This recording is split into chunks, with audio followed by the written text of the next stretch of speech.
All right, everyone. So let's get started with today's workshop. I'm still admitting a few participants. So before we get started, let me quickly introduce myself. My name is Dr. Raj Dandekar. I graduated from MIT with a PhD in machine learning in 2022. And since then, I am a founder of Visuara AI Labs. There is one playlist which I released last year, which many of you might have seen. It's called um, Build LLM from Scratch.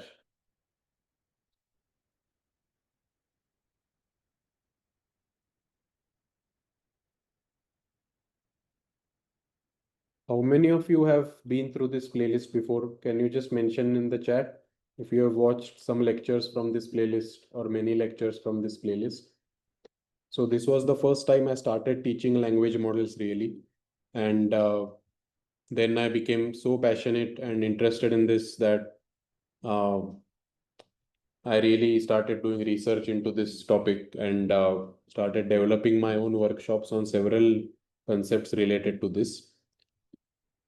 So earlier, I only had content with respect to large language models, but slowly industries are transitioning to small language models. And there are many reasons for this, which we are going to explore. We are also going to understand what exactly is a small language model and why I also think it's going to be the future of enterprise LLMs really. So first, let me actually walk you all through a bit about how this workshop will be organized. I have planned this workshop for a set of 3 days. Today at 2 p.m., tomorrow at 2 p.m., and then the third lecture will be on 17th of August. It might happen that we need one more lecture. In that case, I'll be having one more lecture on next Sunday. But I want to cover every single aspect in this workshop from foundations and in a lot of detail. So I'll be stressing a lot on basics. I'll be stressing a lot on theory, and I'll try my best to not have concepts which are dependent on each other, which means even if you don't know anything about LLMs, if this is your first time learning about LLMs or MLDL, etc., I'll try my best so that you understand. So we will be having theory sessions on this whiteboard. I'll be writing on this whiteboard, and along with that, we'll be having coding sessions. We'll start coding on Google Colab. And then in the later lectures, so maybe in the next week lectures, we'll need to move toward GPU coding. And for that, we are going to be using RunPod. So just some requirements from all of you is that if you have Google Colab, right, it's highly recommended that you take Google Colab Pro. Google Colab Pro comes at a cost of around $10 per month, but we need this to access their A100 GPU. That's the first thing. The second thing is just sign in to RunPod, create an account on RunPod. I'll show this to you in a lot of detail, but I'm pasting the link for RunPod below. And just maybe add $10 to $15 over here for now. We'll be needing it next week, not now. So no need to worry about this at the moment. This meeting is automatically being recorded, and I'll be uploading the recording and the Google Colab notebook on the course dashboard. So where is the course dashboard? It will be essentially here. The course dashboard is this for both the people who have enrolled on the pro plan and the free plan. There is a different dashboard, but I'll be uploading all the videos here on the same day when the lecture is done, and I'll be also uploading the code files. People who have registered for the pro plan, we have a Discord group, which is going to be very important. I'll be pasting assignments on the Discord group, sharing resources also over there. All right, so this is more about administrative stuff. Let's now get started with the main content of today's lecture. Today, my goal is to essentially walk you through three things. The first thing which I am going to teach today is what exactly is a small language model. And for that, we first need to understand what exactly is a large language model. That's the first part. The second thing which we learn today is the data set which we will be using. And the third step which we will be learning today is related to data pre-processing. And in this step, we are going to cover two sub-steps. The first is tokenization and the second is input-output pairs. In the next lecture, we'll be going through the architecture setup where we'll assemble the entire SLM architecture from the ground up. And then hopefully in the next week, we'll start doing the pre-training inference, and I'll also do GPU training next week. That's the plan for this workshop. Now, due to large number of people in this call, it might happen that I'm not able to take some questions in the chat. I'll be very much active in the Discord community of the people enrolled in the pro plan. So if you have any questions after this lecture, you can ask over there. In any case, the lecture will be recorded. So if you feel that in certain portions I went too fast, or if you want clarifications over certain section, you can re-watch the lecture recording. I've tried my best to make this as self-contained as possible, so that you will follow along throughout. I'll plan to keep each lecture to around 90 minutes, but I cannot guarantee that it will get finished within 90 minutes. This means that it can go longer as well. I hope that it will get finished by 3:30 p.m. IST today, but it might happen that in some sections, I feel that I need to explain it a bit more. So at that time, I'll cover that section in more detail. As I mentioned at the start, I really don't want to leave out anything. After this workshop, the goal is that all of you will be able to build your own small language model fully from scratch. And when I say from scratch, it will be really covering every single aspect of dataset preparation, dataset importing, assembling the model architecture, pre-training, and then inference, right? We'll be looking at all of these steps. So let's get started with the first part, which is regarding what exactly is a small language model, because there are so many confusions around this topic. And let me try to break it down from the first principles, right? To understand what is a small language model, all of you first need to understand what is a large language model. And I don't want to explain it directly saying that ChatGPT is an example of LLM, etc. That's not a good way to explain what a large language model is. Instead, let's start thinking from first principles, right? Imagine you are an alien, okay? You are an alien who knows mathematics and who can think, and you have access to all the language related material in the world. You have access to books, you have access to blogs, you have access to encyclopedias, you have access to material, but you don't know the English language. You don't know the language itself. You are just a very smart alien who has landed to this planet and who has been given a huge stack of books, who has been given a huge stack of blogs, and you know mathematics, right? That's the setting. Now, the task which you have been given is this. I will give you an incomplete sentence and you have to predict the next word of that sentence. It's a simple task, right? You will be given an incomplete sentence and you have to predict the next word. The catch here is that you don't know the language. You don't know anything about English language really. But I've given you a brain, like you are smart, you know mathematics and you have access to all this material. How will you predict the next word? So let's say the incomplete sentence which I take is your effort will take you. And I want you to predict the next word. How will you do this? Can you answer in the chat? And think from first principles, right? Forget everything you know about language modeling really. But now think from first principles that you don't know English language, but you have access to books, you have access to content. How will you predict the next word?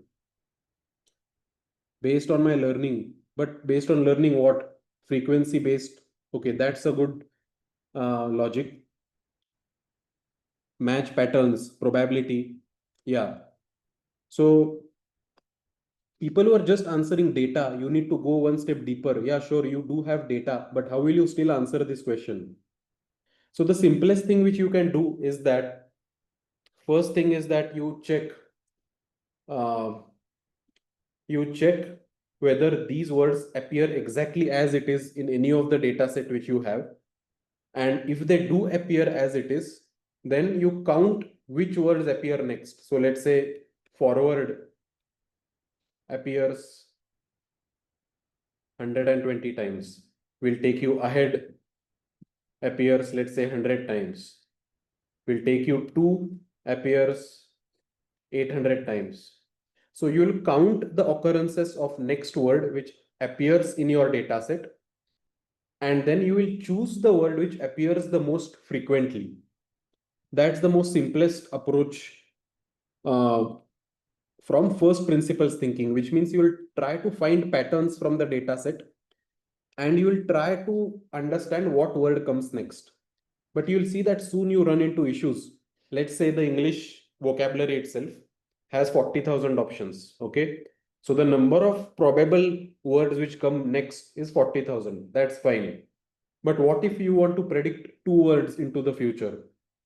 That will be 40,000 into 40,000 options. If you want to predict three words into the future, that will be 1.6 trillion options. And if you want to predict 20 words into the future, that will be more options than the number of particles in the universe. It's essentially a computationally intractable problem to go by the statistical or probability based approach to predict the next 20 tokens. So now what? What will you do after this point? You've soon realized that this is erroneous. This is not a good way of going about things, right? And another issue is that what if such exact same sentence actually has not appeared in the data set at all? If such a same sentence for which I've asked you to predict the next word, it has not appeared in the data set ever, then what will you do? Then also this solution will not make sense because you are counting the frequency with which words have appeared in your data set. So there are two major issues with this approach. First is that it's computationally not feasible. Second, it's basically you cannot deal with sentences which are not present in the data. So what do we do? Keep this train of thought in your mind and be with me for the next example which I'm taking. The next example which I want to take is that of let's say this is Galileo Galilei, right? And this is the famous Leaning Tower of Pisa experiment where you dropped objects of different masses from here and then you collected observations. You collected different observations and you noted the time of descent. And you have seen that the time of descent does not depend on the mass of the object. That much is fine. So these are observations, but observations are not very powerful because you only have a limited set of observations. To truly make observations powerful, you have to make a model. And a model for this time of descent will be time equal to square root of 2 times the height divided by gravity, right? So now once you have a model, whichever height you take, you will be able to find the time of descent. You will be not constricted by only the observations in your experiments. That's the first understanding. What humans have done since a long time is that if we cannot figure out the actual mechanism behind something, we always try to find models. In physics, in several different fields, we have found models for things. There is a model for force. There is a model for the gravitational attraction between Earth and Moon. And models are quite powerful, right? So similarly, if I cannot statistically predict what the next word is going to be, what if I can make a model? What if I make a model which can estimate the probabilities with which the next word will appear? So from first principles thinking, you get to the point that it is impossible for me to statistically predict the next token or the next word. But if I make a model like this, if I magically can make a model which looks at an input sentence and which predicts the next token or which predicts the probability of the next token appearance, then my problem will be solved, right? Basically, then I can take any sentence, even if it does not appear in the data set. Since it's a model, I don't need to only have the sentences which appear in the data set. I can literally predict the next token's probabilities for any given sentence. Such a model, if it exists, is called as a large language model. A large language model essentially is just like an engine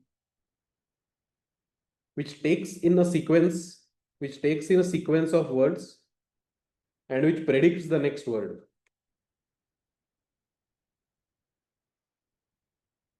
Which predicts the next word or which predicts the next token. And you might be thinking that why is it called large, right? I can just call it language model. And in this class, especially, it's very important for all of you to know why is it called large. The reason it's called large is because the number of parameters which such models have. If you make a linear model, right, y equal to ax plus b, that's a linear model. It has two parameters. Y equal to ax square plus bx plus c, quadratic model, it has three parameters. But when I talk about large, I mean billions of parameters. And now, for many of you, this might seem obvious, right? But think about it. If every single person on India was a parameter, it will still be less than the number of parameters in GPT-3. In fact, it will be 100 times less. GPT-3, the largest model, has 175 billion parameters. GPT-4, which is even larger than that, is supposed to have 1 trillion parameters. These number of parameters which I'm talking about here are really out of intuition of the human mind. We cannot think about it, right? We cannot even comprehend these many number of parameters. And again, it's similar to this. Again, if we take our country's map, and if I take every single person here as a parameter, you are basically saying that that's 1 billion parameters, and we are going to fine tune these parameters. We are going to tune these parameters to make our language model. So if you assemble 100 such countries of India, then you will get the number of parameters equal to the number of parameters in GPT-3. So that's a huge scale. And that's the reason why these models are essentially called as large language models. That's where the term large actually comes in. So when I say large, it's really large. But there is no quantification for what large really means. And we are going to come to this in just a moment. So now, the first thing which I've told you about is what are language models. They take in a sequence of words and they predict the next token. But can someone tell me that is this next token prediction deterministic or is it probabilistic?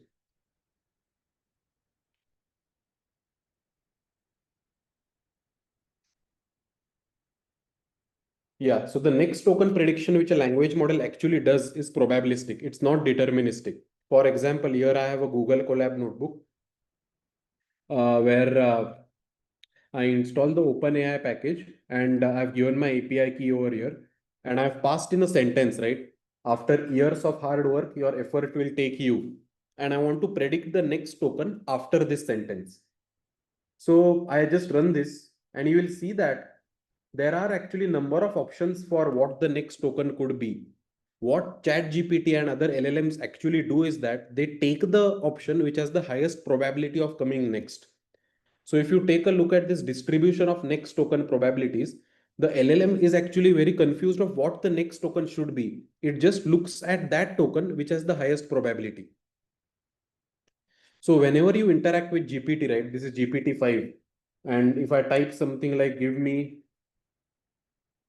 a travel itinerary to Spain, for example, just as an example. And when you see every single piece of text which is being printed here, it's not deterministic. It's actually the token which has been chosen from a list of probabilities, and we are giving that token which has the maximum probability. That's number one. Number two is that we are just printing out one single token at a time. So remember two things when you think about LLMs. They are next token prediction engines and they are probabilistic in nature. And the third thing you have to remember is that they have billions of parameters. Three things, right? Next token prediction engines, they are probabilistic in nature and they have billions of parameters.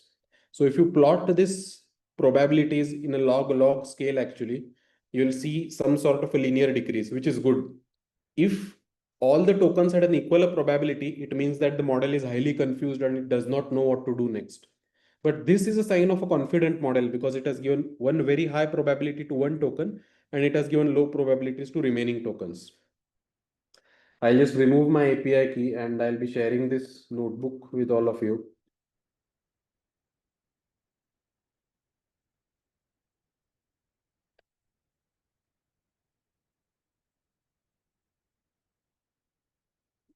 Yeah. So you can play around with this notebook after this class as well. All right. So how does LLM predict these probabilities, right? That's exactly what we are going to cover when we assemble the LLM architecture, right? All of you would have so many questions right now that how does this engine actually work? How does it convert probabilities from a given sequence of words? And that's where all the magic lies, which we are going to see step by step. But at a high level, just know that even when you interact with ChatGPT, the model is not fully confident of what to predict next. It's just predicting one new token at a time, and it's doing so in a probabilistic manner. When I say token right now, just assume one token is equal to one word. We are going to see what tokens are shortly in this lecture itself. But actually, one word is not equal to one token. It's a fairly detailed concept, which we are going to see about that in today's lecture itself. Okay, so until now, we have observed what LLMs are. And I want to now discuss a bit about the size of language models. Why do LLMs need to be so large? Let's come to this question of size, because that's very important to understand what small language models are. Why do LLMs have to be so large?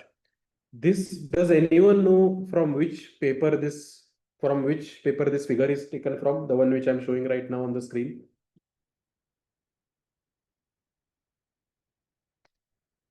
This is actually the GPT-3 paper.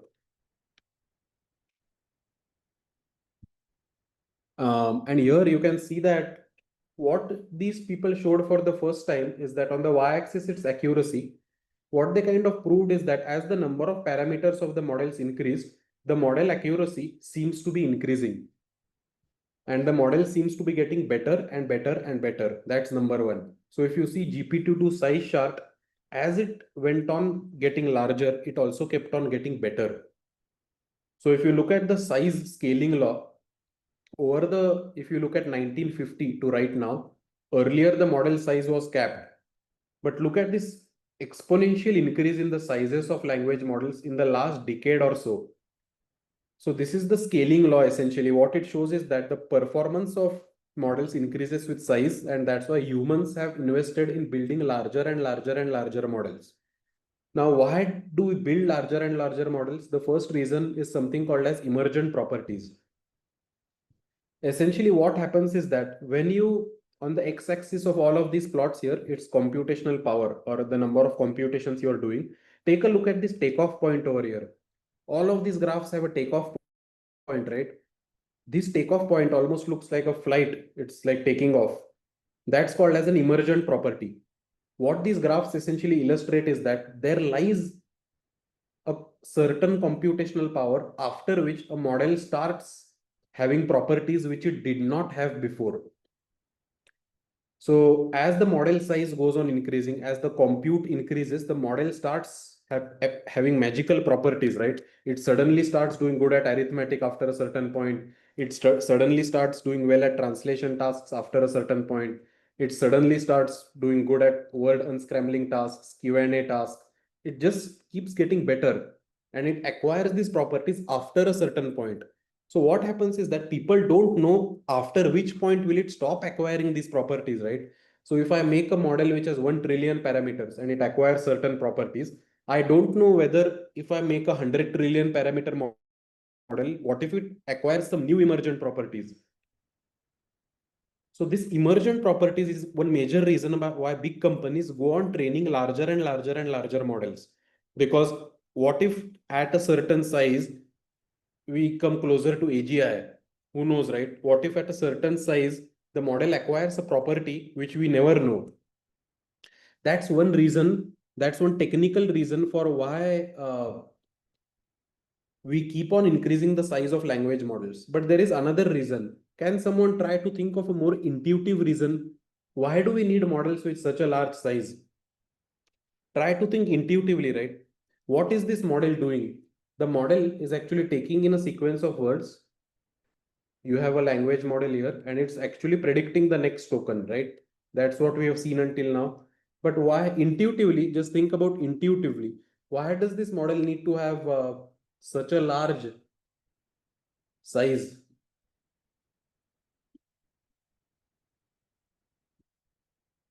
Okay, the reason here is that although it's just doing the next token prediction task, but through this next token prediction task, the model is actually learning two things. The model is learning a language, and learning a language is not very easy. The model is learning a language, and when I say learning a language, the model is actually doing two things. It is learning the form of the language and it is learning meaning of the language. What do I mean by this? When I train the model for a next token prediction task, nowhere am I teaching grammar to the model. So if you look at English language, right, Mary or Mark kicked the ball. If you look at English language, the English language is organized as subject, verb, and object. That's a grammatical construction. We are not teaching this explicitly to the model at all. We are just training the model to predict the next token. Don't you find it very surprising that this simple next token prediction task allows the model to learn about the form of the language and it also learns about the meaning of the language? What do I mean it learns about the meaning of the language? Take a look at this sentence. Blue electrons eat fish. This sentence is grammatically correct for sure, but a chat GPT or any LLM will never generate this sentence. Why? Because it does not make sense, right? It's not a meaningful sentence. It does not fit into the world model. So although this looks like a very simple task of next token prediction, as a byproduct of this task, the model also learns the form and meaning of language. And according to me, this is one of the most beautiful results of language modeling, or this is one of the most beautiful results of the next token prediction task. Who would have predicted this? I'm just teaching the model to predict the next token in my sentence. And through this, it understands the grammar. Through this, it understands the meaning. Now, here also the world is split into two camps, right? There is a camp by Jan LeCun, who believe that the model has not really understood anything about the world and it's just learning patterns from the data. But there is a camp who firmly believe that larger and larger models are developing some knowledge about the world in which they are living. So the reason why language models, one technical reason why language models need to be so large is of course emergent properties. And one intuitive reason why language models need to be so large is because although we are training them only for next token prediction, they are learning something else. They are learning the form and meaning of human language by default. So now this alien which I showed you at the start, how are we teaching this alien about language? We are not explicitly teaching this alien about grammar, etc. We are just making a model which predicts the next token probability. And through this alien eventually learns about the human language. That's exactly what LLMs do. We don't explicitly teach them anything about language. They just learn about next token prediction. And through that, they understand the form and the meaning of human language. So let me take a break here and try to see if there are questions in the chat. There are many questions which I'll not be able to probably take. We'll come to small language models just in a moment. But to understand small language models, you need to understand two things. You need to understand LLMs and size. Why size is so important when we talk about language models and why they are called large. The reason they are called large is because emergent properties only happen after a certain time in terms of parameters and compute power, and also because they have to learn language.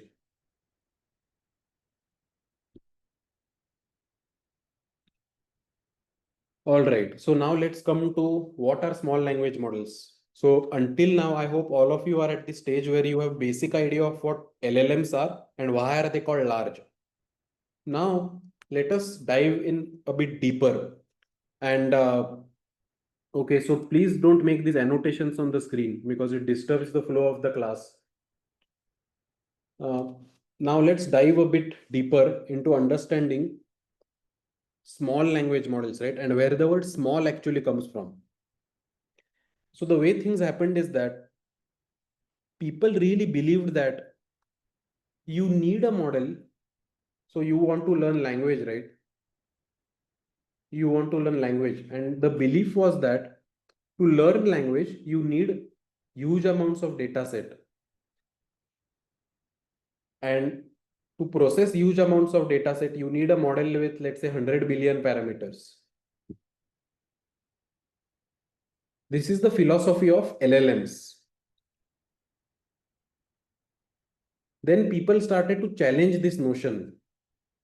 So people started asking this question that what if I don't want my model to know about every single thing in the world?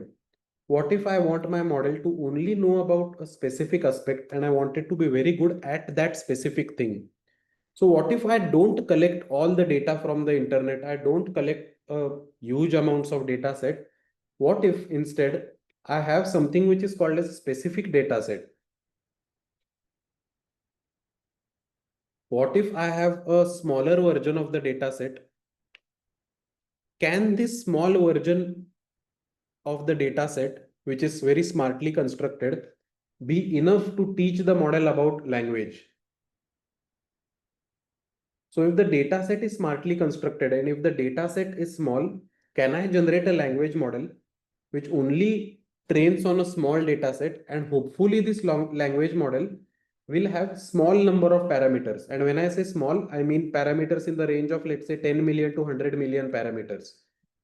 Can I construct a language model which has 10 million to 100 million parameters, which still learns about English language, which still learns about the form of the language, which still learns about the meaning of the language? So I want my model to learn about the form, I want my model to learn about the meaning, but I want it on a specific data set and I want my model to only have 10 million to 100 million parameters. That's the main question why people started answering. That's the main question which people started asking. And if all of you are thinking, what exactly are these parameters, right? Think of parameters as tunable knobs. So for now, imagine the LLM architecture as a black box. I'm going to uncover this black box in subsequent lectures. For now, think of it as a black box which is governed by tunable knobs. I adjust certain knobs and I make the model. Parameters are these knobs. And now I don't want 100 billion parameters. I only want, let's say, 10 million to 100 million parameters. Do you see the amount of reduction in the number of parameters here? So 1 billion is 10 raised to 3 million, right? So that's 1000 times less. So this is around 1000 times reduction in the number of parameters. That's the question which people set out to answer, that I don't want to train on huge amounts of data. I want to only look at specific data set and I want to construct a language model. I will train only on the next token prediction task. And hopefully the language model which I built will be able to understand the form and meaning of the language.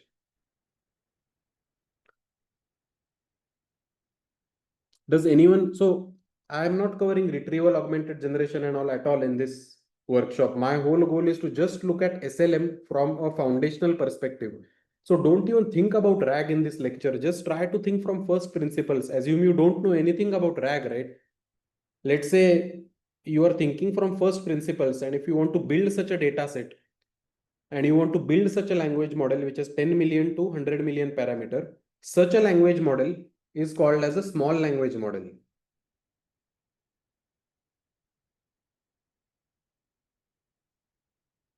So the definition of a small language model is a model which is trained on a specific data set which still understands the form and meaning of language.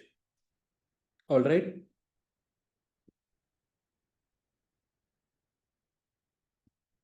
And as someone has asked in the chat, the SLM and LLM architecture are almost the same. It's just that there are two major changes. The data set, the way we construct the data set, it has to be very smart and the number of parameters are going to be less. So this is the main context for this workshop. Such kind of a model which learns to predict the next token with only 10 to 100 million parameters on a specific data set is called a small language model, and we are going to build this small language model completely from scratch.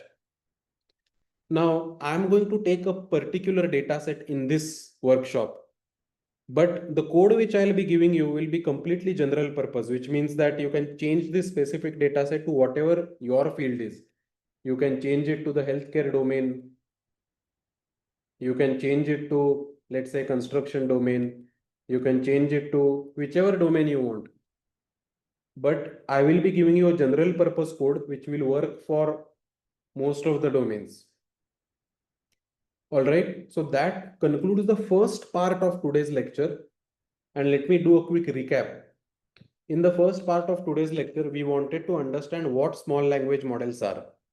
To understand this first part, we need to understand what are large language models.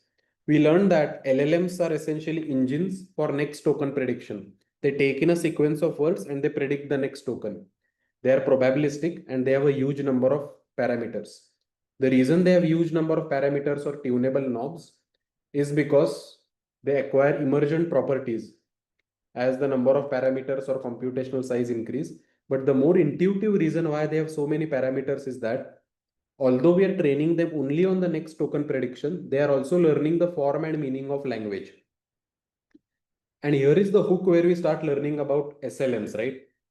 Can I have a language model which only has 10 to 100 million parameters, which also learns the form and meaning of human language? So can I smartly assemble a data set so that I can teach a model to learn form and meaning? Such a model is called as a small language model, and we are going to begin constructing this model from scratch right now.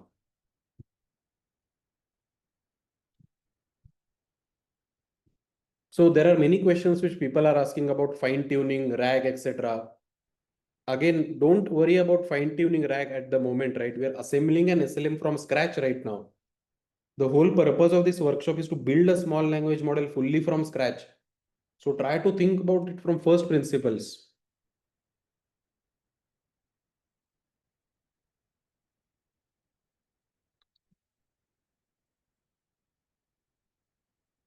If LLM also uses the probabilistic method, what was the difference? So the main difference was that in the earlier case, I told you about this 40,000 into 40,000 into 40,000, right?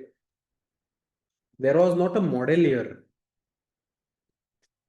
There was no model over here, right? And the number of probabilities which I had to find was around trillion probabilities. When you have a model, you just have an input and output. That's all. We don't have to find 1.6 trillion options. We just feed the input sequence to the model and get the output. Similarly, you can think of this Galileo's experiment, right? Uh, every time you want to find the time of descent of a new object, you don't have to go to the top of the tower and drop some new object. Once you have the model, you can save a huge number of computations. That's exactly what we are trying to do over here. So there is a question about parameters, right? And I think people are confused about parameters. I don't want to skip too ahead, but at the same time, I want to give some small amount of intuition, right? So, so don't get intimidated by this. In fact, this is just so that you develop a visual notion of what parameters are.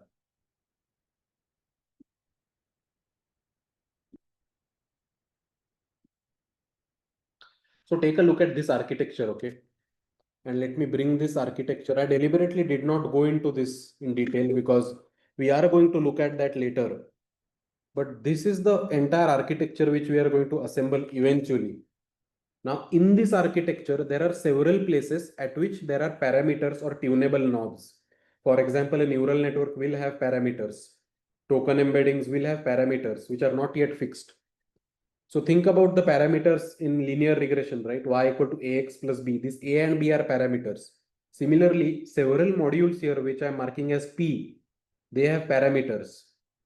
These parameters are not yet known. They have to be pre-trained. They have to be tuned. These are the parameters which we are talking about when we say size of the model.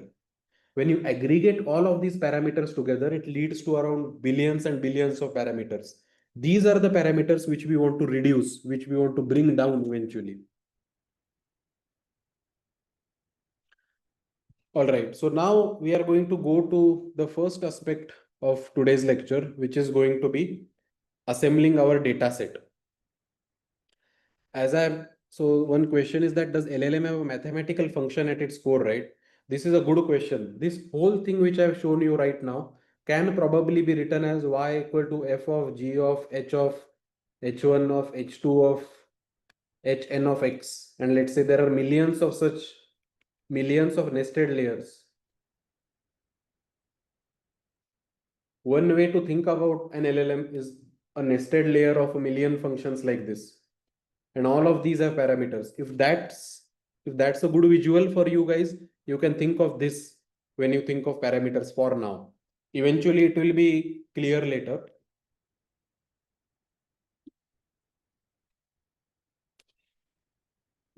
Right. So as we have seen, to assemble a small language model, we are going to look at parameters in the range of, let's say, 10 million to 100 million. And we are going to look at a specific data set.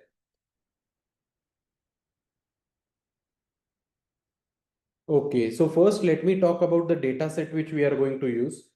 And actually, first let me ask all of you this question, that if you want a model, if you want a model to learn about grammar and to learn about English language especially, just this, let's say the task is to just learn about the grammar and the nuances of English language, do you really need all the data in the world?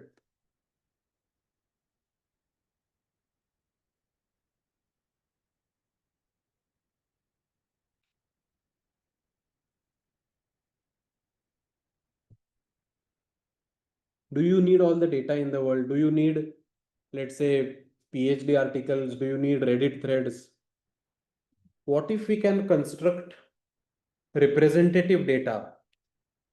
What if we can construct representative data which actually consists of multiple nuances of the English language and through which the LLM can actually learn? So such kind of data which we are going to consider today, and that data is called as the tiny stories data. So we are kind of going to replicate this tiny stories paper which I have shown over here. I believe this was really one of the beginnings of small language models, and for SLMs to be taken seriously, this paper. Their title was How Small Can Language Models Be and Still Speak Coherent English? That's the title of this paper. So what they did was they said that we don't need all the data in the world, right?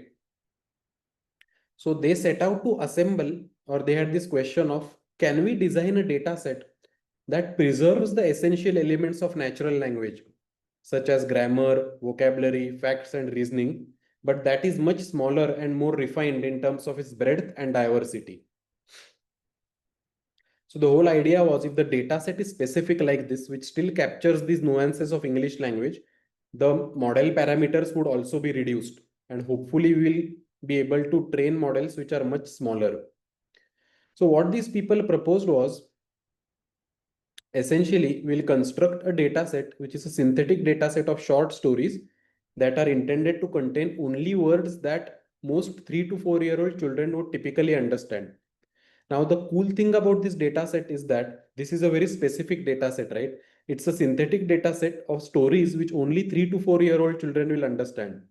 But what's the beauty of this data set? The beauty of this data set is that 3 to 4 year old stories still preserve the essential elements of natural language, because these stories also have a grammatical structure.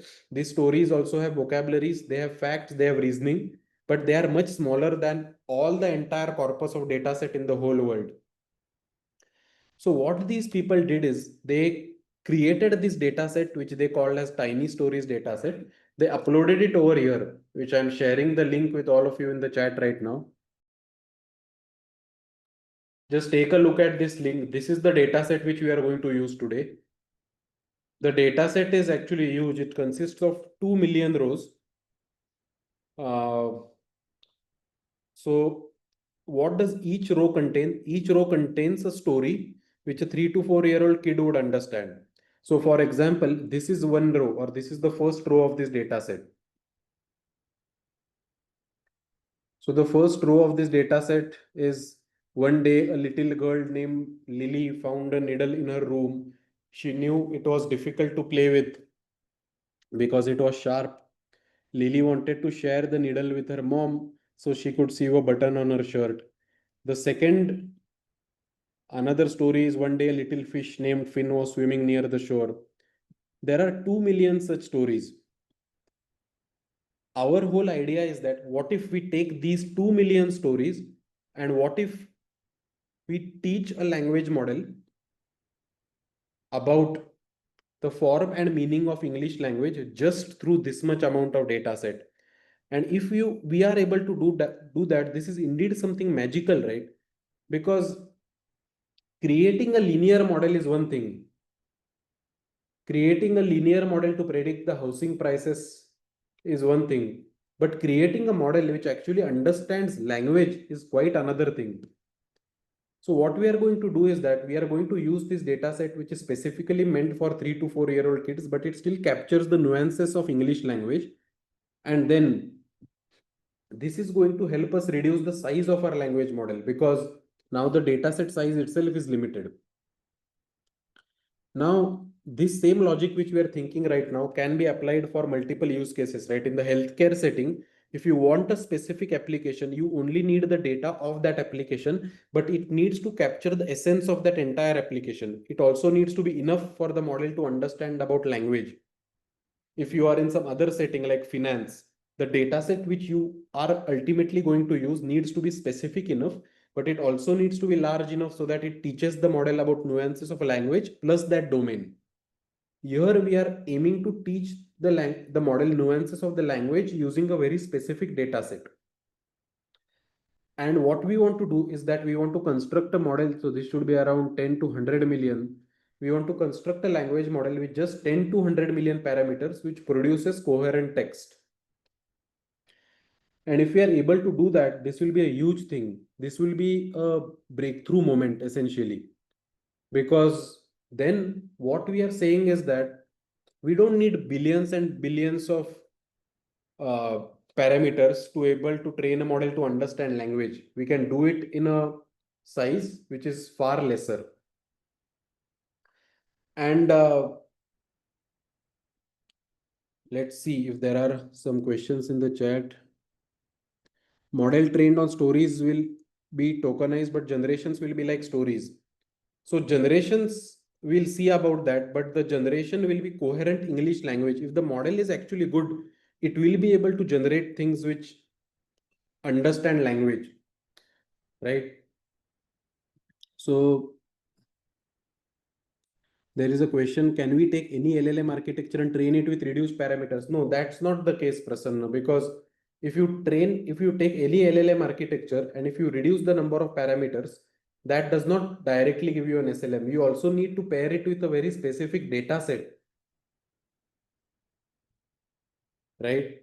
So let's say if you want to make a uh, healthcare, healthcare, healthcare hospital specific SLM, right? Healthcare hospital specific SLM. Now, to make an SLM like this, you don't need data from all over the world, right? You don't need data from astrophysics. You would need data only with respect to this domain, but you need to curate it carefully. You at least need 1 million to 10 million specific data sets from this particular domain so that the LLM it should understand the language also. Remember, you can't just give it input output pairs. You need the LLM to also have textual material so that it understands language. Um, so what the model learns, of course, what the SLM we are training for, it depends on the underlying data set which you have. And that data set needs to be large enough so that it captures the nuances of that field, but small enough so that it stays within the 10 million to 100 million parameter range. Is this part clear to everyone until this point? So there is a question by Rahul that what if the data set is tabular? So then that comes towards tokenization, right? For now, if the data contains tables, images, etc., then that depends on how we tokenize the data. But the main framework which we are defining remains the same. Whether the data has text, whether the data has tables, whether the data has images, what goes to the LLM are tokens. So that comes in the tokenization stage. The SLM does not distinguish between the type of the data set itself.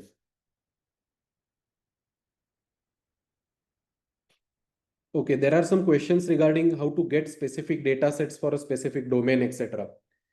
So that depends on the specific domain, etc. It's very difficult to right now give a set of rules which says that if you are in the healthcare domain, go to this website, etc. But what I will say is that if you are in a the people who have developed the best SLMs are the ones who have specific data set in their domain. It should not be a very general purpose data set, right? So for example, if you consider a company like JP Morgan,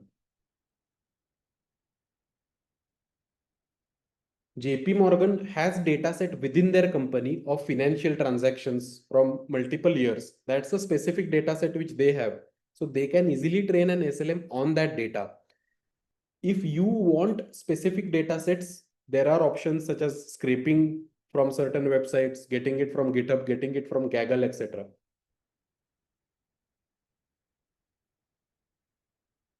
Okay, there are multiple number of questions on the chat, but there is one question about, so if we take suppose 100 books on spirituality and then merge them, then it will be a specific data. But that's not, maybe 100 books are not sufficient, right? It's also a concern where you should have enough material so that the model has to learn about the structure and the meaning of the language. So you cannot give it less amount of data.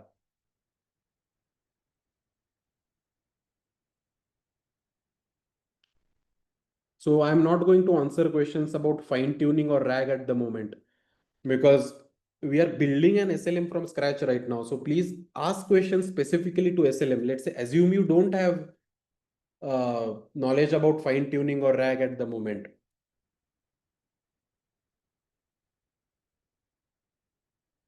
How much data is required to build an SLM, right? It depends from field to field. So for example, in this specific case which I have chosen, it's a very smartly chosen example because here you might be thinking that how do I know whether I need 2 million rows or whether even 20,000 rows would have sufficed? And that's a question of ablation studies. That's a question of testing out various data set sizes and seeing which one actually works.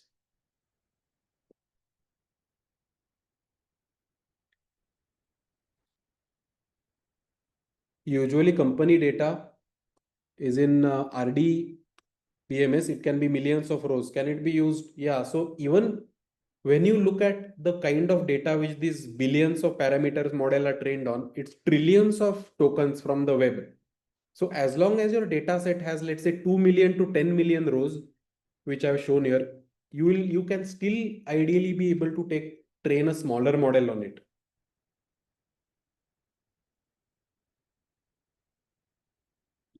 All right, now I will have to move to the next section, which is in this section, we are going to download the data, and then we are going to look at two things. We are going to look at tokenization and we are going to look at input output pairs. So please take a careful look at these two steps because whichever SLM you later plan to train on, these two steps are also going to remain the same. People were asking about tables and images, right? Again, as I mentioned, it depends on tokenization. So pay very careful attention to what is happening in these two steps. Okay. Right. So we have this data here, which has around 2 million rows. And what I want to do is that I want to, let me take a screenshot of this data set.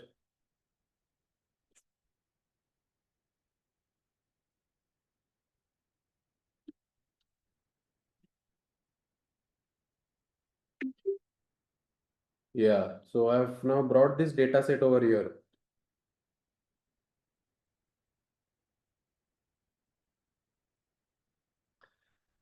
What I want to do now is that we have this data set, right? And all of us can read English language. So we already know it. But now think about looking at this from a point of view of a model or from a point of view of a computer.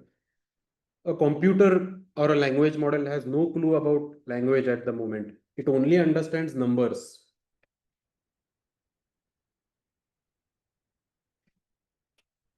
So somehow what we have to do is that we have to take this entire data set and we need to convert it into a bunch of numbers.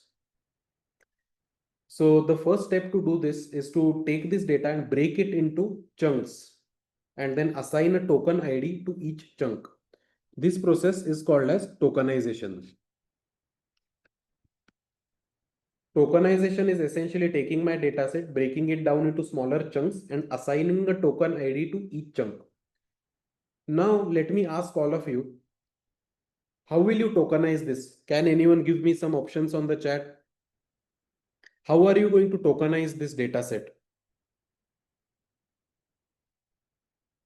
uh, tick token library dictionary. So can we try to take it down to first principles again? Just take a look at this data set and let's say you don't know about byte pair encoding, you don't know about tick tokenizer, you don't know about any of these. How will you, what's the simplest thing which comes to mind, right? The simplest thing which comes to mind is word-based tokenization. Basically, what I will do is that I will take each word and then I will assign it a different token ID. That's the first way of tokenizing. What's the second way of tokenizing? The second way of tokenizing is character-based tokenization. In character-based tokenization, what we'll do is that every single character here is going to be a separate token. And the third is called as sub-word-based tokenization, and we'll come to this in a moment. But first, let us focus on word-based tokenization and character-based tokenization, and let us understand the advantages and disadvantages of both of these approaches. Can someone tell me what is the biggest disadvantage of word-based tokenization?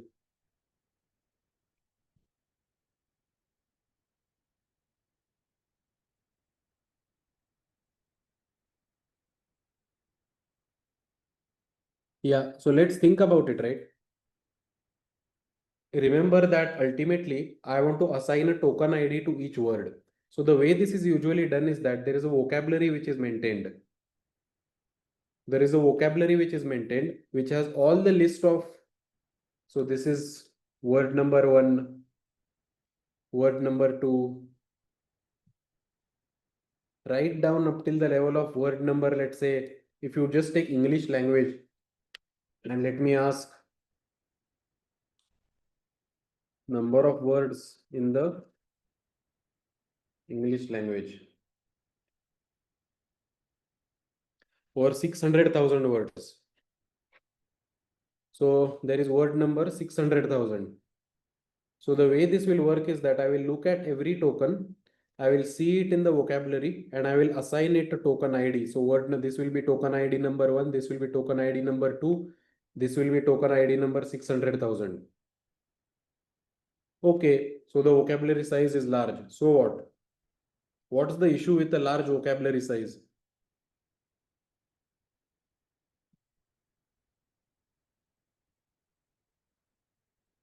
More processing time, relationship. So there are two major issues. First major issue with such a large vocabulary size is, of course, it takes more computational power. And the reason for this is that when we want to decode or when we want to predict the next token, remember an LLM just predicts the next token, right? If the vocabulary size is too large, then to predict the next token, it will take more computational time. That's one major problem. Another major issue is that of spelling mistakes. Spelling mistakes frequently occur, uh, right? We all, so if the data is from the internet, there is a great chance for spelling mistake. But if there is a word which has a spelling mistake, let's say I call this, what should I take? Yeah, let's say we take university. This is a word which has a spelling mistake. The thing is, it will not map to any word in this vocabulary. So it will not have any token ID which is associated with it. And that's why this leads to a problem which is called as the out of vocabulary problem or the OOV problem. So there are two major issues with word-based tokenization. The first issue is that computational time is high, which leads to more latency during inference or predicting the next token. The second major issue is that it leads to out of vocabulary problem. So let's say we forget about word-based tokenization. What about character level tokenization? Can someone tell me the vocabulary size of character level tokenization? What would be the vocabulary size for this? If you do ASCII based character encoding, it's 255, but it's a limited vocabulary size, right? If you just look at pure English language, 26 characters. So this vocabulary size is way lesser than this. And we clearly solved the out of vocabulary because anyway, since we are doing the character level tokenization, no matter whether we make spelling mistakes or not, every character will be an individual token. So that's not an issue at all. So then what's the issue here? What are some major issues with character level tokenization?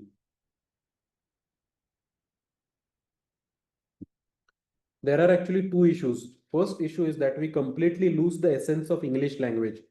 What does it mean? So if you take cat and if you take, let's say, cats, there is so much similarity between these two, right? Or if you take cat and if you say kitten, words carry some meaning. Words carry some meaning and they are related to each other. That's what makes language so special.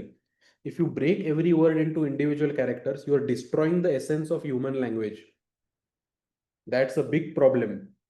All the successful AI techniques which we have built, which humans have built, are by leveraging the underlying structure of data.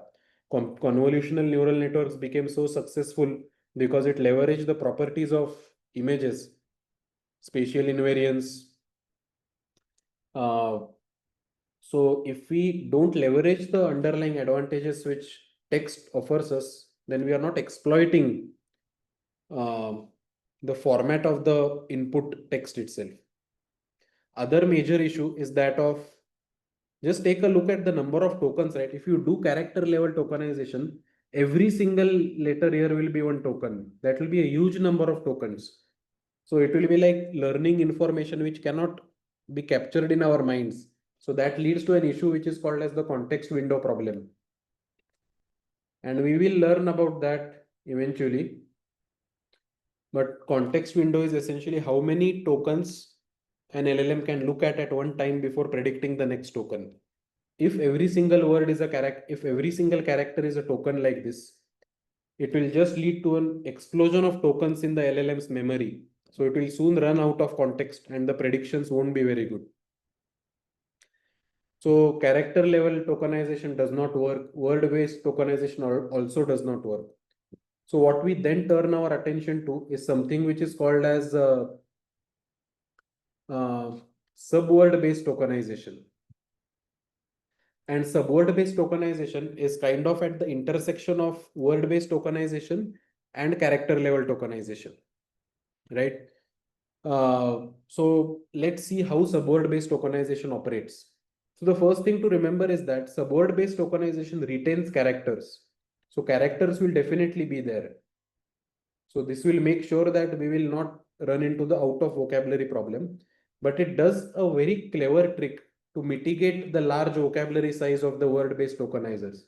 And that trick is derived from a technique which is called as byte pair encoding.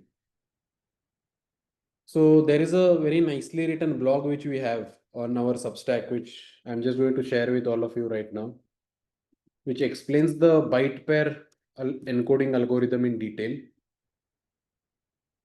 So what byte pair encoding actually does is that uh,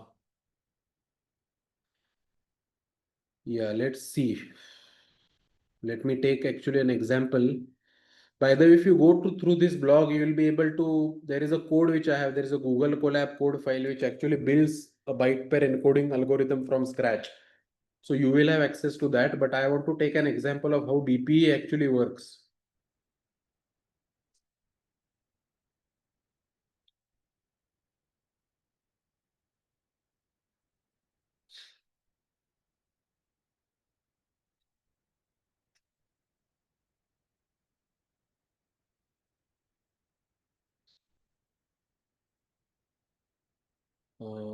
Okay, so let me actually construct this example on the board itself. Let's say you have this entire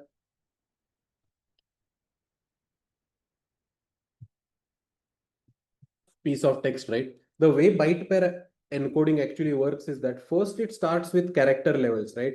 So what it does is it looks at all the individual characters which has come in this uh, entire content which I'm showing on the screen right now, and it organizes these characters in the format of a table. So this is character number one, character number two. Let's say there are 15 characters here, and it then mentions the essentially how many times these characters are occurring, right? Then what it does is that it looks at that pair of characters which are occurring the most commonly. For example, if T and H are the most frequently occurring characters in this, it merges those two and it forms a new token. So let's say the initial tokens are just the characters. Then it looks at pairs of characters which are appearing the most. So TH is appearing frequently here, let's say most frequently, it merges those, and then this becomes a new token. Then it again looks at which pair of character appears the most frequently. And if THE is a new token, then THE becomes a new token. So let's say if you have words now like low, lowest, this EST comes as a suffix in so many words, right? In human language or in English language. And so it's very likely that these pair of characters are always coming together. So then EST will be one separate token. Similarly, if we have tokenization, ization will be a separate token because this appears very frequently across different words. What this will do is that it will reduce the number of tokens which we have in our vocabulary. Because now if you take lowest, highest, and all the other words which have EST, we won't have, we have just one token for EST, that's all. Then we have one token for low. We have one token for ER. So this is lower, lowest, low, etc. And this same, so if you have highest, this won't be a separate token. EST will be a separate token. So what this will do is that the frequently occurring tokens will be added to my vocabulary list. Not every single word will be a separate token. So this is called as sub-word tokenization. I did not spend too much time right now on sub-word tokenization, but it's a very important concept. And the reason I've shared this blog with all of you, it's because this actually mentions this concept in a lot of detail. There are some messages in the chat that people who have unintentionally turned your videos on, please turn it off. I would agree with this. So if there is someone who has unintentionally turned your videos on, I would strongly encourage you to turn those off so as to not disturb the flow of the lecture for other participants. So the takeaway from this segment is there are three types of tokenization schemes: word-based tokenization, uh, character-based tokenization, and subword-based tokenization. And word-based and character-based have some limitations. Major limitation of word-based is that it has this out of vocabulary problem. Major limitation of character-based is that it leads to context window blow up. Subword-based tokenization is the best of both worlds. It retains characters, and we don't have every single word in the human language as a separate word in the dictionary. Tokens frequently occurring tokens are merged together and they become a separate token in the dictionary. That leads to a huge amount of efficiency in the size of our vocabulary. So subword based tokenization maintains, so it solves the out of vocabulary problem because we anyway have characters as separate tokens, and it reduces my vocabulary size. And it also preserves the essence of human language.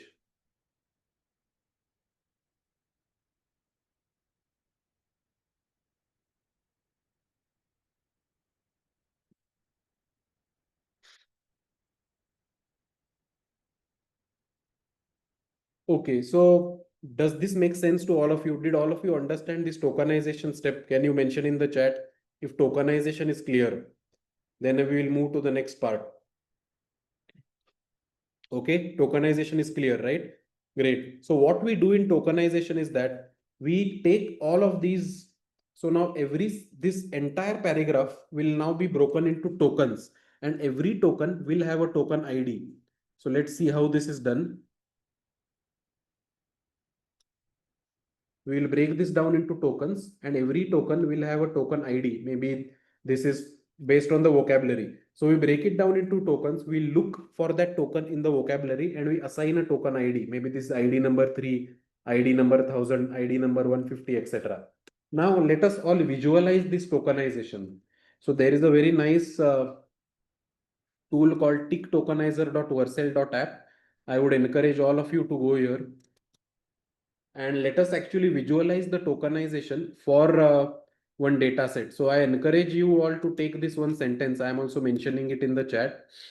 Copy this one sentence and here just close these things and change the tokenizer to GPT-2 if it's still there. So I want to use, change this tokenizer to GPT-2. Okay. And then paste it over here. Now take a look at the different tokens. This will illustrate the subword tokenization very nicely.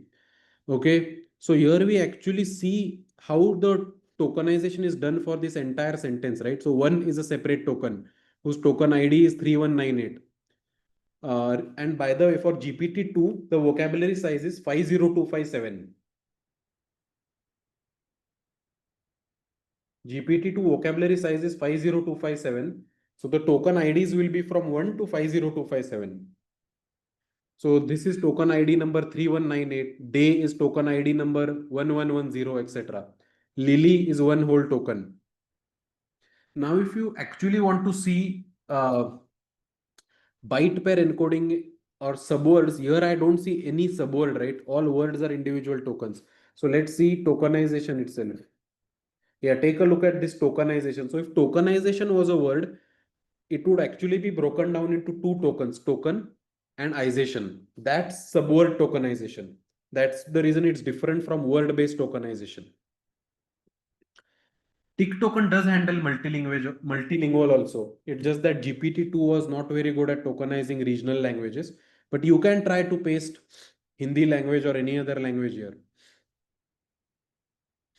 Anyway, I hope this gives a practical illustration to how byte pair encoding actually works, the subword based tokenization. So what we are doing is that similar to this story, which I've converted into token IDs. Now remember that all of my stories over here will be converted into token IDs. So let me show you a schematic which shows that. Now we are at a stage. Now I am at a stage where, take a look at this.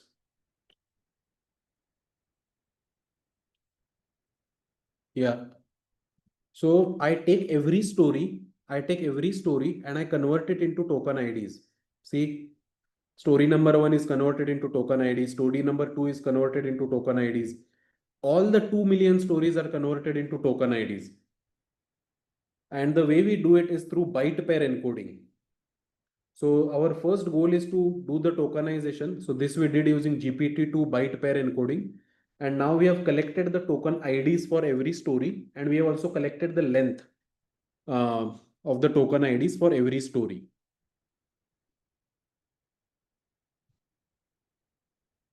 Yeah, there are so many interesting things to point out in tokenization that even blank space is a separate token. So just do this egg, right? This egg, E is one token and GG is a separate token. But if you add a space at the beginning, this whole egg becomes a separate token. Actually, yeah, so this is very weird, right? If you do EGG, then it's just one token. But if you convert the small case to uppercase, it becomes two tokens. So tokenization is also case sensitive and this changes from GPT to GPT. So if you do GPT-4 and if you take the same egg, it will be two tokens, egg will be one token. So in fact, regional languages had a lot of support in subsequent GPTs. There is one blog post which I actually wrote, which is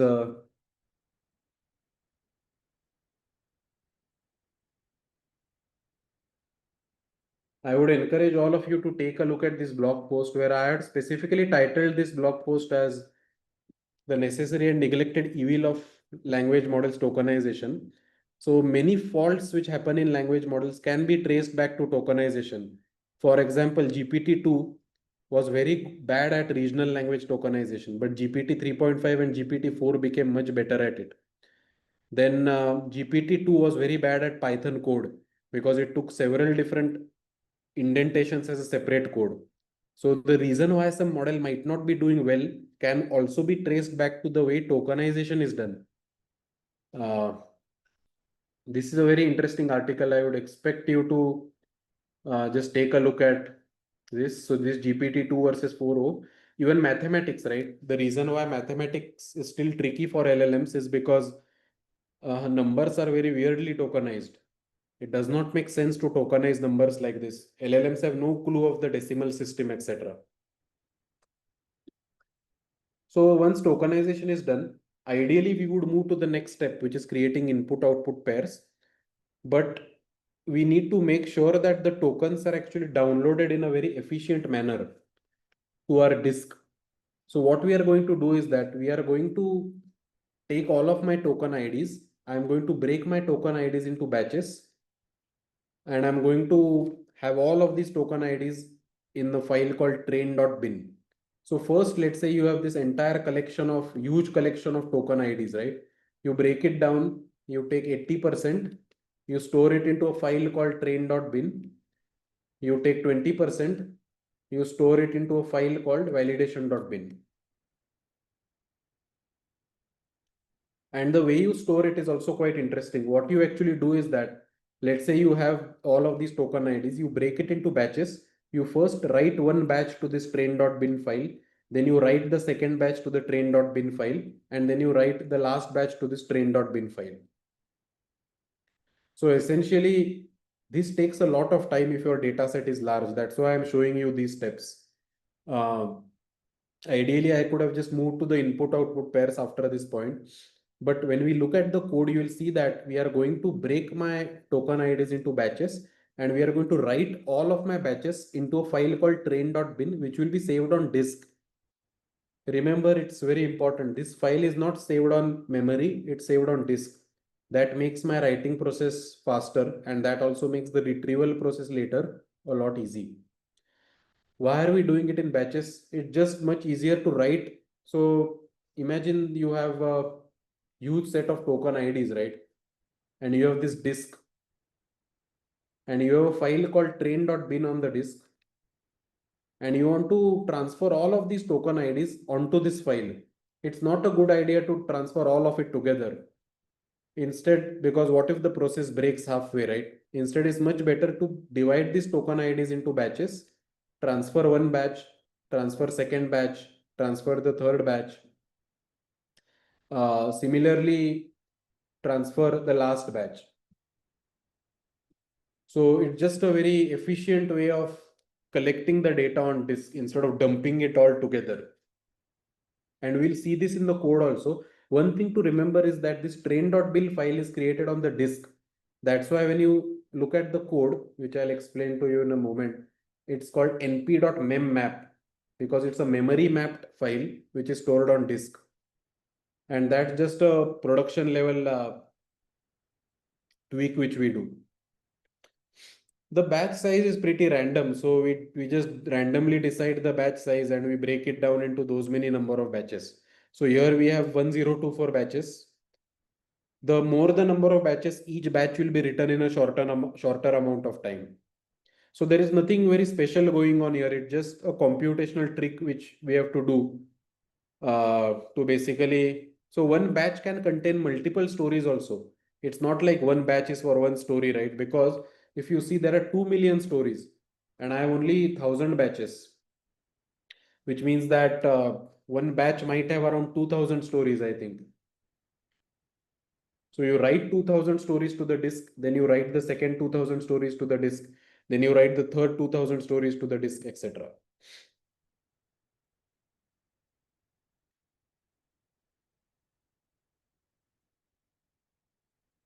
How would one ensure that when we break into batches, the original story is broken into batches is intact? So because you write them sequentially, right? You take one story, its token IDs, everything is written sequentially into the disk. So ultimately, one batch will look something like a bunch of token IDs, something like this, and that's written to the disk. So it's like 200 stories are sequentially appended together. They go into one batch. Then you have the next 200 stories that go into the second batch, etc.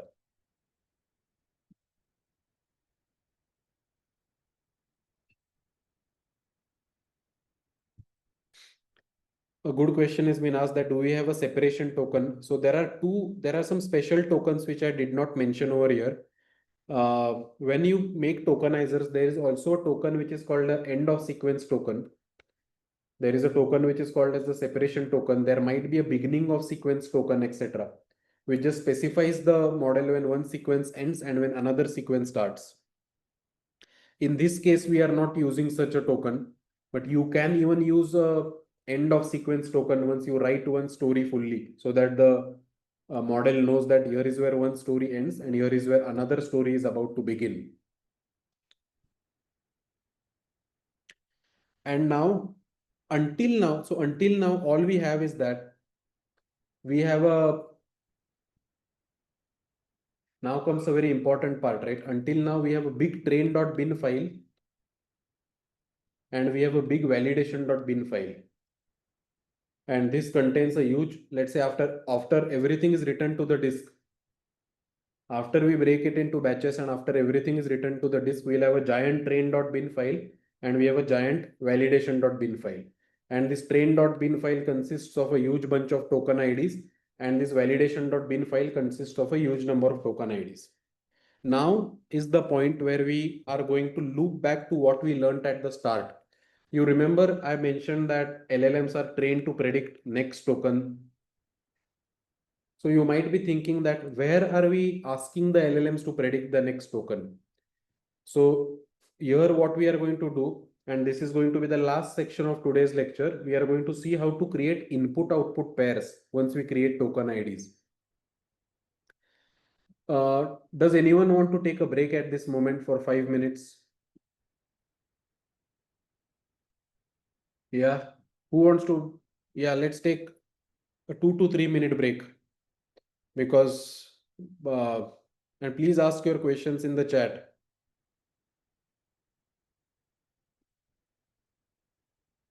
So let me also take a 2 minute break and I'll come back after 2 minutes.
All right, everyone.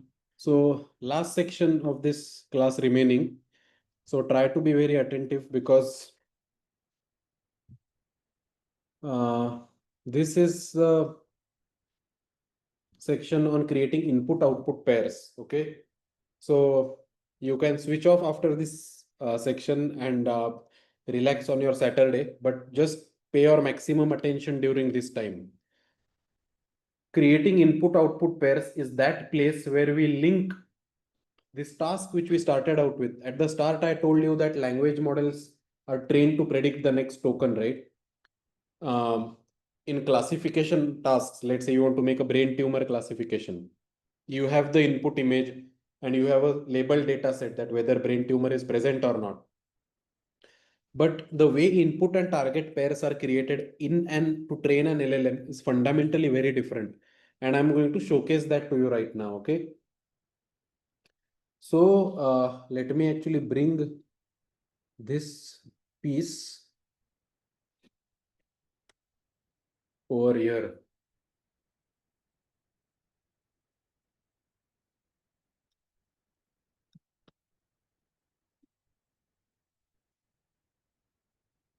To create the input and target pairs, there are two things which are needed. The first thing which is needed is to fix something which is called as the context window.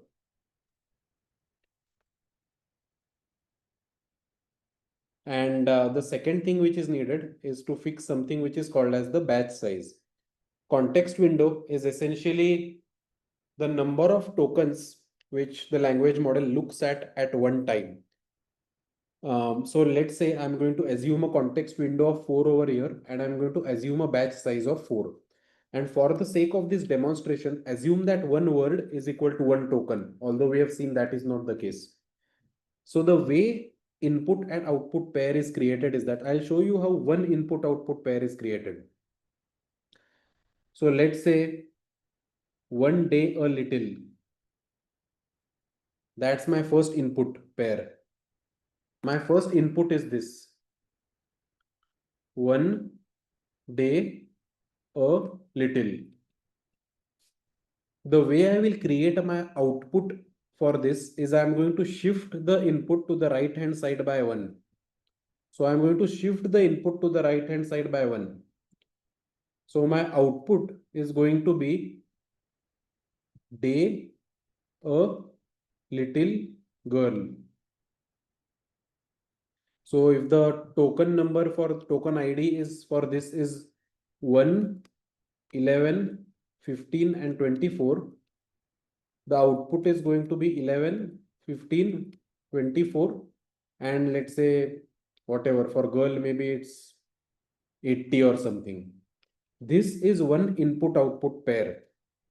Why is it called an input output pair? Because it actually consists of 4 prediction tasks. It looks like it only has one prediction task, right? But it actually has 4. The first task is that if 1 is an input, day will be the output. If one day is an input, A will be the output. If one day a little is the if one day A is the input, little is the output. And if one day a little is the input, girl is going to be the output.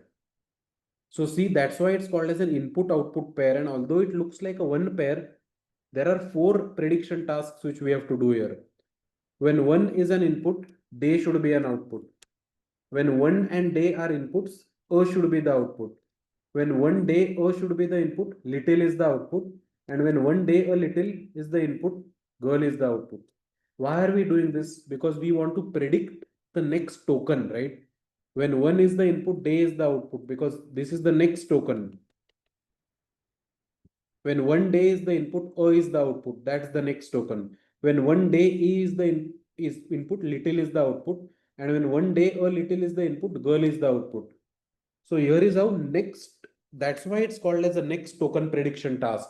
Because ultimately, when we train the language model, we want these tasks to be completed. So this is the ground truth. So one day, a, and one day a little. These are my inputs. My ground truth, which I'm calling GT, is day a little girl. And my language model will predict something random, right? It might predict rainbow over here. It might predict star over here. It might predict boy over here. It might predict chair over here. My goal when I say I want to train my language model is all of those 175 billion parameters which we saw. I want to tune my 175 billion parameters so that the prediction eventually starts to match the ground truth. The prediction should start matching the ground truth for all of those tunable 175 million parameters. So this input output pair, which I just showed you, that's the first input output pair. This is the first input, one day a little, and this is the first output, which is shifted to the right hand side by one, right? So this is the first input output pair. And if my batch size is going to be 4, in one batch, I will have 4 inputs and I will have 4 outputs. So the number of rows is equal to the batch size and the number of columns is equal to the context size. So in one batch, the input output pairs can be taken from anywhere in my list of token IDs. So I've started here, right? That's my first input output pair. My second input output pair can be somewhere here. My second input output pair can be somewhere here. So as I've shown you, it will be somewhere here. My third input output pair, might be somewhere here. And my fourth input output pair might be somewhere here. This is one batch.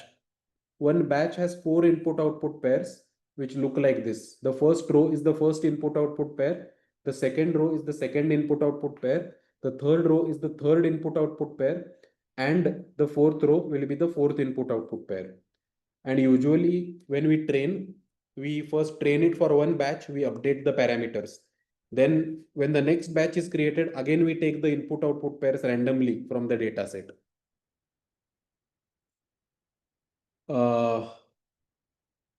Did all of you understand this, how input output pairs are created? This is extremely important to understand, and this is the link between why is it called as a next token prediction task. And now, do all of you understand why LLMs are called as auto-regressive models? Auto-regressive plus they are also called as self-supervised learning. The reason why LLM's training is called self-supervised learning is that we don't give these input output pairs to the LLM. It creates it itself. The LLM has created the input output pairs on its own, right? We don't give any labels. We just give the whole data and the LLM creates its own input output pairs. That's why it's called self-supervised. The reason it's called auto-regressive is because output of the first pair is added to the second pair. That makes the input of the second pair. Output of the second pair is added to the third. So that's why it's called as auto-regressive. So these two terms always come up in LLM training and it might be useful for you to know. Now, there are two terminologies which are very important: context window and batch size. So now think if you have character level tokenization, right? If you have character level tokenization and the context size is 4, we will only fit O, N, E and D in this context. That's very bad. We should ideally fit many words in context. Here I'm just taking a toy example, but GPT-2 had a context size of 1024. And now the Gemini models have context sizes as large as 1 million essentially. But even though the context size number increases, underneath the hood, it's the same thing which is happening, which I'm just showing you on the screen right now. Why is it called self-supervised? Self-supervised because the LLM itself creates its input-output pairs, right? We don't give a label. Supervised learning is when we ourselves give a label. That's the main difference. One more parameter here is actually called as stride. And I think that in this context, so stride actually makes sense if we are in one batch, if we are creating the input pairs contiguously. But here anyway, we are creating the input output pairs a bit randomly. So I won't go into stride right now. Please explain autoregressive once again. The reason it's called autoregressive is because if you take one input output pair, this is one input output pair, right? The output of the first sequence becomes the input of the second sequence, right? When one is the input, day is the output. Then one day becomes the input, is the output. That's why it's called autoregressive. How the input pairs are selected? The input pairs are selected at random in a batch. We'll see that in the code. The input pairs are selected at random locations in a batch. But we are explicitly giving the labels. So we are not actually giving the labels. It's just shifting it to the right hand side by one. That's why it's not called unsupervised also. It lies somewhere in the middle. It's kind of supervised. Sure, you can call that it's kind of, that's why it's called self-supervised. So we can say that the input is shifted to the right by one. So the output is constructed from the input, right? That's why it's called self-supervised. How many batches are needed? So depending on the batch size, so the number of batches is the data size divided by the batch size.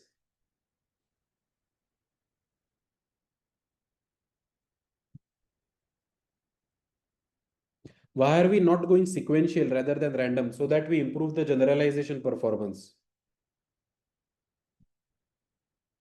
Okay, so this is when we look at the code now, you will see that in the code we have some statements like ix, this statement.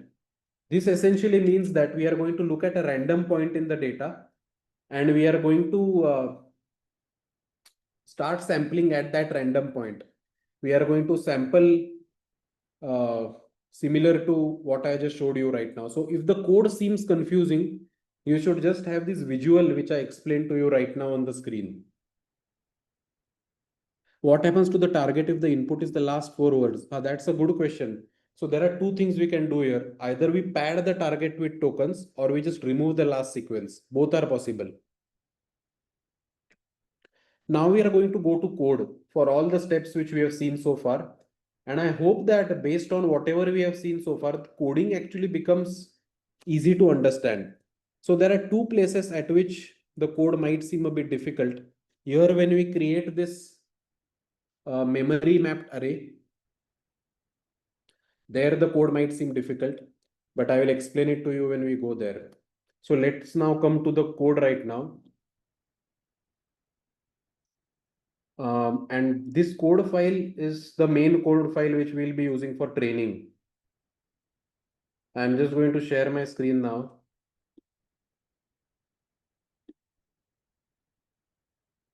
Yeah.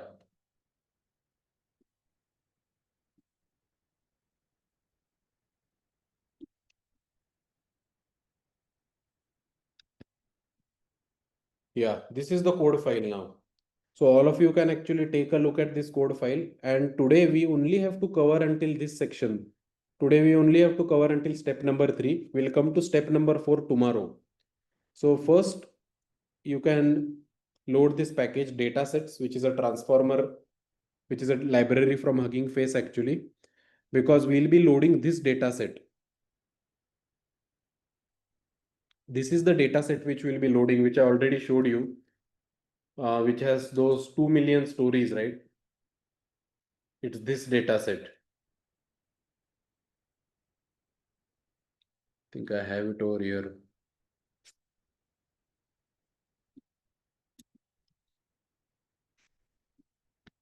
Yeah, this is the dataset which we'll be loading from Hugging Face.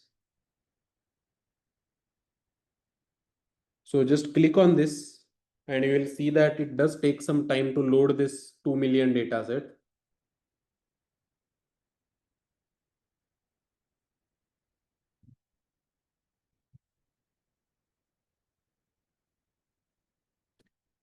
Is this random sampling done for SLMs only? So it's actually done for LLM pre-training also, because if you check NanoGPT's code by Karpati, he actually does random sampling for GPT-2 as well.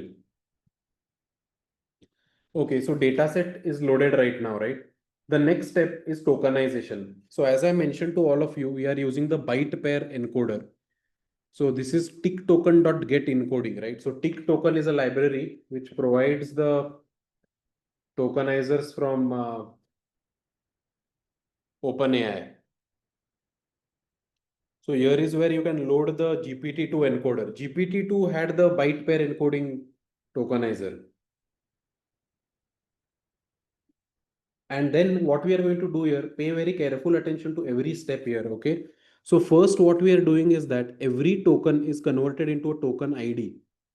So this process function actually takes the encoder, which is the byte pair encoder, and converts every text into a token ID. So every story has token IDs and the length of the token ID is associated with it, right? That's the first step, which is tokenization. The next step, which is this loop, is essentially storing my training.bin file and my validation.bin file. So we are creating a file name which is called as train.bin. We are creating a memory mapped file so that it's stored on disk. So this is the batches. I'm assuming we have 1024 batches right now. All of my token IDs will be broken down into batches. And here what I'm just doing is that I'm taking one batch of token IDs and I'm writing it into this array. So eventually we'll loop over all the batches of the token IDs and we'll write it into the array.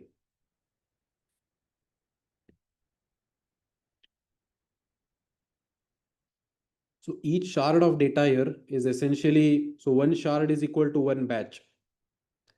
So it just splits the data into those many number of parts and writes it onto the disk. So if you run this, actually, this is the part which takes quite some time. And if you don't have this mem map, right, actually what I would encourage all of you is to go back after this lecture and remove this mem map. Then you will see that it actually takes a lot more time to do what I'm doing right now.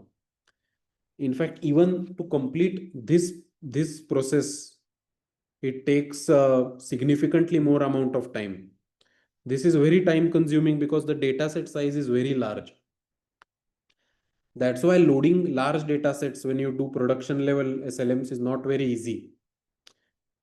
How many of you are running this along with me as we speak? Can you type yes in the chat?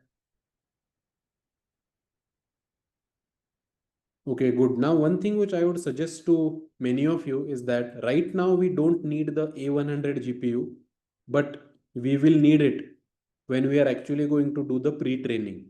So if you go to this runtime over here, and if you change runtime type, currently, if you don't have Google Colab Pro, you will only have access to the T4 GPU, which is free. And that does not work when we are going to do the pre-training. It will be very slow. But if you subscribe to Google Colab Pro, then A100 will work. And you will need that when we do the pre-training. So I'm sharing the code file once more in the chat to those of you who don't have it. All right, so you can see here the amount of time it's going to take. It's going to take at least 10 to 12 minutes on my end. Meanwhile, I'm going to explain the next part to you. So this is the part when we create the input output pairs. And it looks like a small code, but to understand the code, please remember the visual which we saw on the Miro board, right? What did we see? First, what we saw is that we have to take the input data and we have to take the output pair. So first thing to see is that notice that each output pair is just the input pair shifted to the right hand side by one. And each row of the input has a size of equal to block size. So this block size which is mentioned over here in the code is what I mentioned as context window.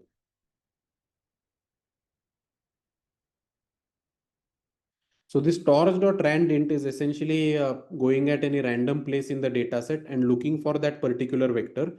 So we get that X input, we shift it to the right hand side by one to construct the output. That's it.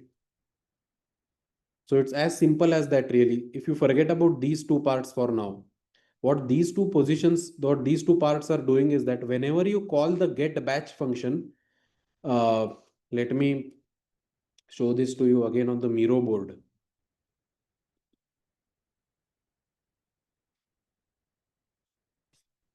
Whenever you call the get batch function, right? One batch of input output pair will be created like this. Like this. This is one batch. So one call of get batch will create one input tensor like this and one output tensor like this.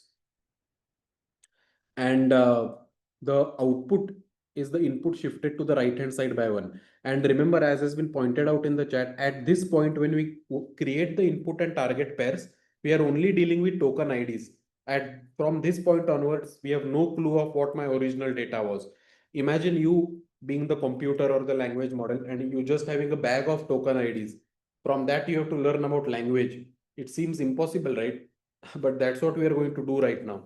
Currently, each token ID does not carry any meaning, but when we assemble the transformer architecture, we are going to convert every single token ID into an embedding vector so that words will then start to carry meaning. Right now, we have just created token IDs out of the data set. We have created the input tensor, we have created the output tensor. In the code, you will also see something like, you will see this part, which is pin memory. So pin memory is to make sure that it locks the memory of the tensor in RAM. So just right now, just imagine it as something which allows faster transfer to GPU. And this non-blocking equal to true, what we are doing is that the CPU can continue doing other work like next batch preparation. So things just get a bit faster with these two additions. We pin the X, we do X dot pin memory. And then we do non-blocking equal to true. So CPU can, let's say, prepare other batches.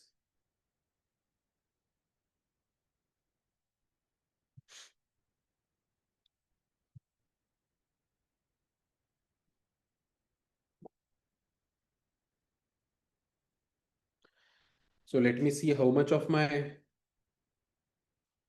code has finished running at the moment.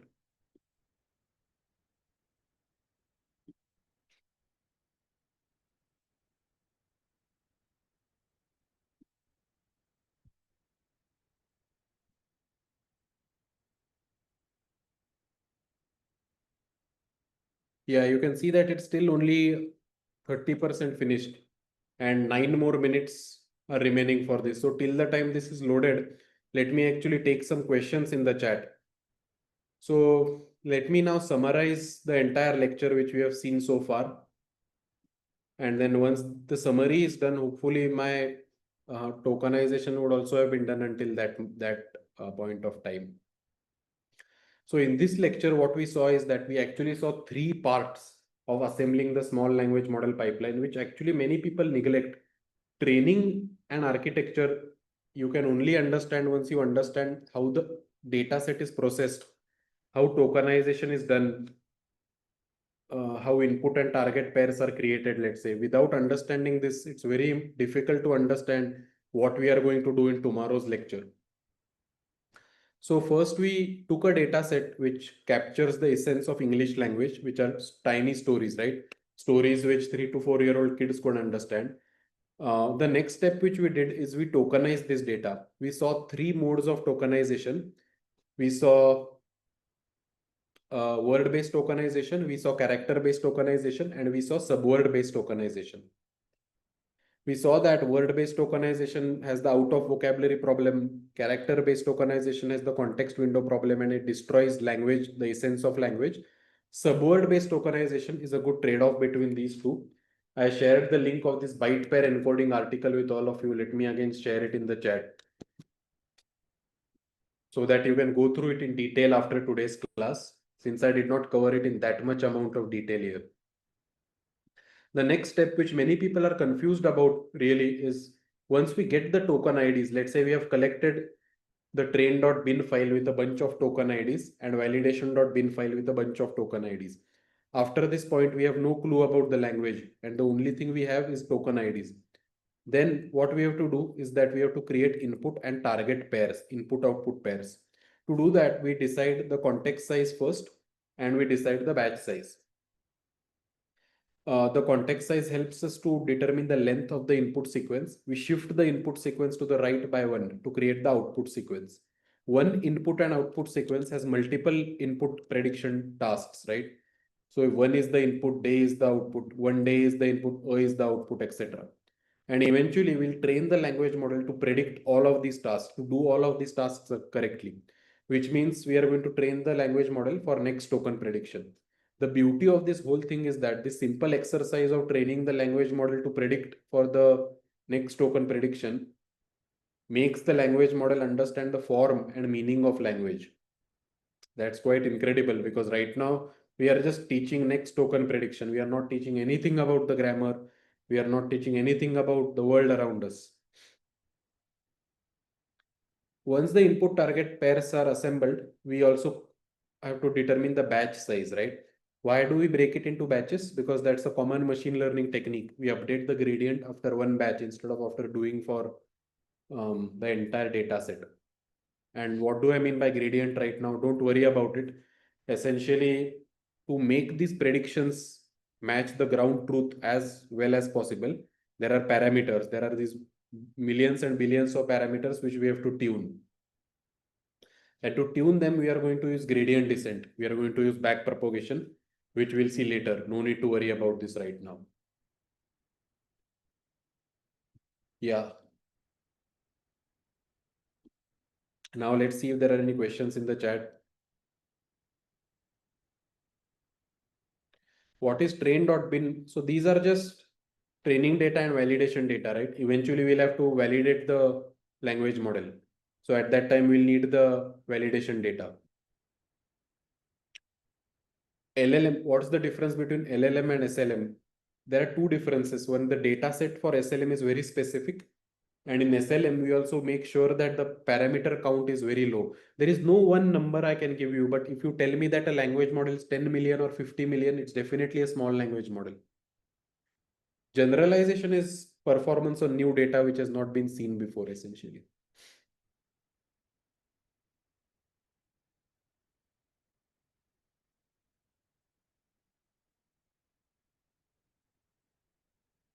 What is the big deal about data preparation? Looks like it's just one blob of text and then LLM magic happens.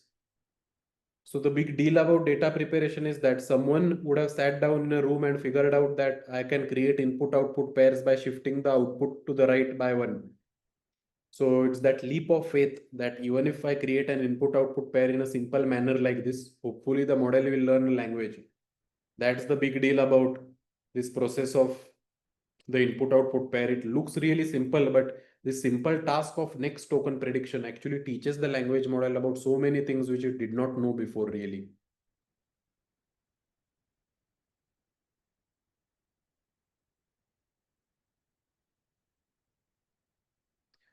I have been building model from scratch, but model is not understanding the language of engineering, giving junk reference. That might be because of the dataset quality, Kedar. So currently I have 2 million rows, right? And we'll see that the inference is good. In your case, it depends on what engineering field you're training on, but the dataset needs to be high quality.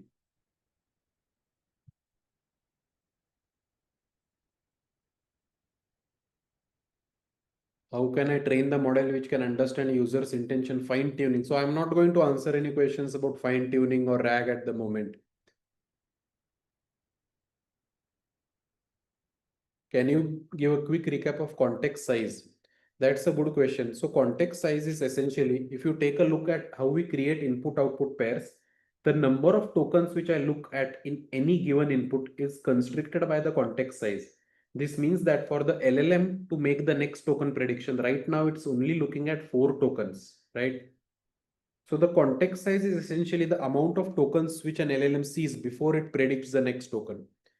And ideally, one story should fit in one context. So currently, if a context size is 4, it's not very good. The reason why LLMs work so well is they have something called attention mechanism that will only kick in if one story fits in one context. If the story is split across multiple batches or multiple input output pairs, that won't be that good, ideally. How do we increase context size? So as you will see in the code, context size is just a parameter. And how the better question is, how do you determine the context size, right? And that needs to be tuned. Context size and batch size is something which you don't know before. There is a literature on batch size actually that I think so. GPT-2, Andre Karpathy used 2 raised to 19 tokens in a batch size, I think. There is a paper which I found in which batch size is some exponent 2 to the power something. So for batch size, there is definitely some literature. For context window is a bit more experimental, I think.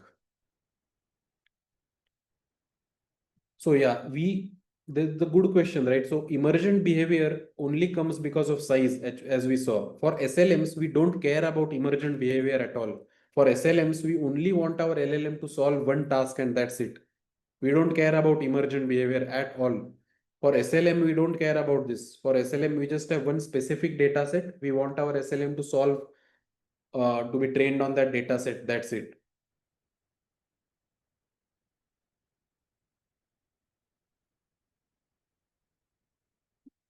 Yeah, number of batches and batch size are naturally different, right? Number of batches is the total data divided by the batch size.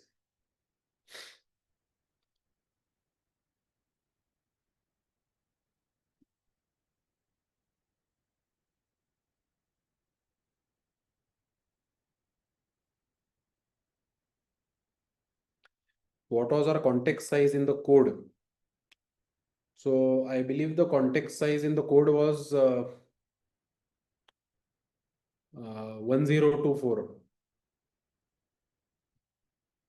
Although we have not defined it yet, we'll define the context size later. The code is just a function right now, the get batch function. We don't have a context size as of now. We'll define it when we define the whole architecture. Oh, by the way, one more thing which I would encourage all of you to do after this class is to visit this Tick Tokenizer website, right? And explore tokenization. Because more often than not, we look at the architecture and blame the architecture, right? But sometimes tokenization itself might be the issue. And for that, I shared one more Substack with you, this one, which you can go through.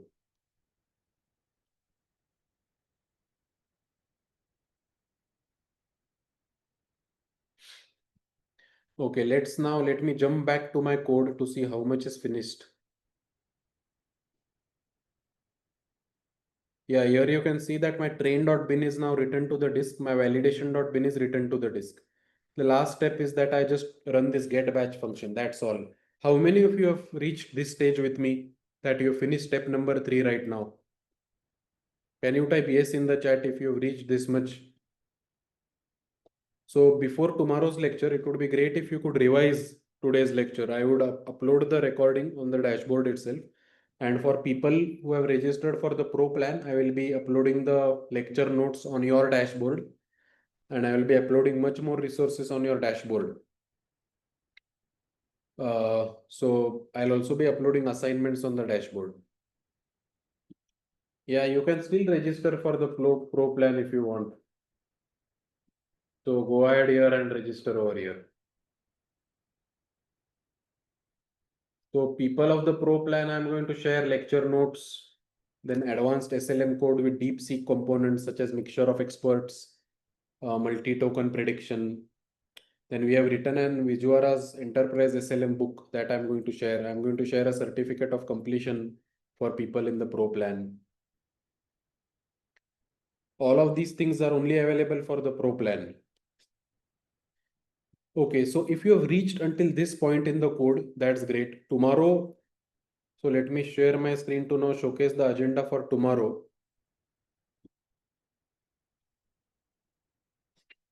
Yeah, so tomorrow what we are, okay.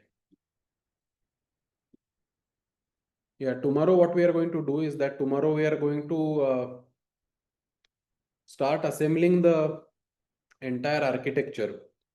We are going to start assembling the entire model architecture right from the ground up. So this thing which I showed you here, right? We are going to construct this full thing from scratch. All right, everyone. So thanks a lot for today's lecture. People for the pro plan, please check out your Discord. I'll be uploading resources over there and we can continue having discussions there also. Thanks a lot, everyone. I hope you liked the lecture. I look forward to now seeing you in the next lecture.